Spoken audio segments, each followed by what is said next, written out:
प्रयोग करके अपने छोटे छोटे बच्चों को सिखा सकते हैं और उसकी हिंदी से अंग्रेजी और अंग्रेजी से हिंदी बना सकते हैं। आइए देखते हैं। बाद बर, जब हमारे सेंटेंस जो छोटे छोटे सिंपल वाले सेंटेंस होते हैं उसके अंत में था, थी, थे आए, तब हम बाज बर का प्रयोग करते हैं।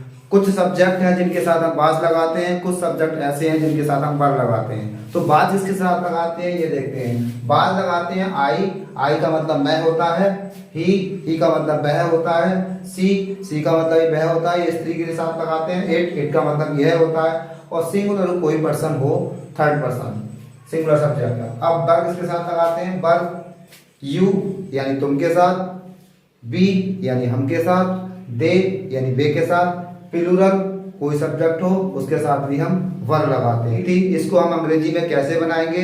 सबसे पहले हम देखते हैं इसमें सब्जेक्ट कौन है। सब्जेक्ट इसमें है मैं, तो इसे हम देंगे 1 नंबर।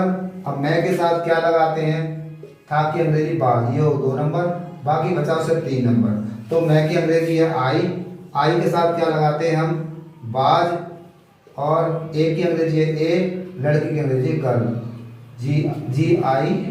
तो ये सेंटेंस हमने कितना सिंपल तरीका से बना लिया।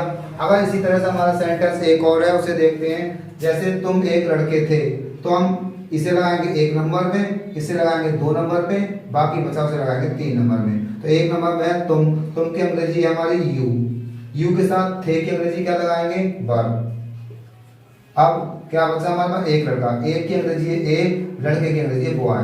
तो हमने कितने सरल तरीका से आसानी से सेंटेंस, इस तरह के हम और भी एग्जाम्पल हैं जो हम बना सकते हैं। जैसे तुम एक अच्छे विद्यार्थी हो, मैं एक अच्छा लड़का हूँ, तुम एक पिलाना चाह रहे हो, इस तरह हम बना सकते हैं। और अब देखो इसमें अगर सेंटेंस में नहीं आ जाए तो हम ऐसे सेंटेंस कैसे बना सकते हैं। तो जैसे सेंटेंस है मैं एक छात्र नहीं था, तो इसमें कुछ नहीं करना, बाज पर के बाद हमें नॉट जोड़ना है, और सेंटेंस हम जैसे पहले से बनाते आए हैं वैसे ही बनाएंगे। तो सबसे पहले देखते हैं 1 नंबर, यानी काम करने वाला है मैं की अंग्रेजी है आई के साथ क्या लगाते हैं, बाज 2 नंबर पे हो गया। अब इसमें देखते हैं नहीं की अंग्रेजी, ये हो गया 3 नंबर पे, नहीं की अंग्रेजी हो गई नॉट। अब क्या बचा, एक छात्र, तो एक की हो गई ए, स्टूडेंट की अंग्रेजी हो गई हिंदी की, उसकी छात्र की अंग्रेजी हो गई स्टूडेंट। अब दूसरा सेंटेंस है, अगर इस तरीके के सेंटेंस में अगर शुरू में क्या आ जाए तो हम ऐसे सेंटेंस कैसे बनाते हैं। तो इस तरह के सेंटेंस बनाने के लिए बहुत ही सरल तरीका है, जो हम बाज बार हम सब्जेक्ट के बाद में लगाते हैं उसे हम सब्जेक्ट से पहले लगा देंगे। तो ये देखना सेंटेंस है, क्या वे अच्छे लड़के नहीं थे, तो ये दे के साथ क्या लगाएंगे, दे के साथ हम बर लगाएंगे। तो बर हम जो बाद में लगाते थे हम शुरू में लगाएंगे, तो शुरू में लगाया बर। अब दे की अंग्रेजी है दे, इसमें नहीं दे रखा है तो नहीं की अंग्रेजी नॉट आ गई। अब क्या बचा हमारे पास, अच्छे लड़के, अच्छे की है गुड, और लड़के की है बॉयज, और बाद में हो गया हमारा क्वेश्चन मार्क। तो कितने सरल तरीका से हमने शुरू में क्या क्या सेंटेंस बना दिया। अब दूसरा सेंटेंस है राम एक अच्छा छात्र क्यों नहीं था। जब हमारे सेंटेंस हो और उसमें कब, क्यों, कहाँ, कैसे हिंदी में आया हो उसकी अंग्रेजी बनाने हैं, तो सबसे पहले हम कब, क्यों, कहाँ, कैसे की अंग्रेजी लगाते हैं, फिर वाज या बर सब्जेक्ट के अनुसार लगाते हैं, फिर सब्जेक्ट लगाते हैं, फिर नॉट आता है तो नॉट लगाते हैं। उसके बाद जो बाकी जो बीच का पार्ट बचा उसकी अंग्रेजी हम जैसे हिंदी लिखी वैसे बना देते हैं। तो देखते हैं सबसे पहले ये है राम एक अच्छा लड़का, अच्छा छात्र क्यों नहीं था, तो क्यों की अंग्रेजी है वाई।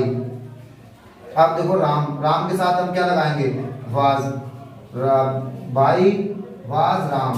अब क्या है, नहीं की अंग्रेजी हो गई नॉट। अब क्या बचा, एक अच्छा छात्र, तो एक की अंग्रेजी हो गई ए, अच्छा की हो गई गुड, और उसकी छात्र की अंग्रेजी हो गई स्टूडेंट। तो हमने देखो कितने सरल तरीका से आसानी से हमने बाज बर का प्रयोग कर लिया। शुरू में क्या होगा तो भी आसानी से बना सकते हैं, बाज बर शुरू में रख के, अगर कब, क्यों, कहाँ, कैसे बीच में है तो उसकी अंग्रेजी सबसे पहले, उसके बाद फिर बाज बर, फिर सब्जेक्ट, फिर नॉट आया है तो उसकी अंग्रेजी, और उसके बाद जो बचा कुछ बीच का पार्ट है उसे बाद में लगा देते हैं। तो आशा करता हूँ आपकी समझ में आया होगा।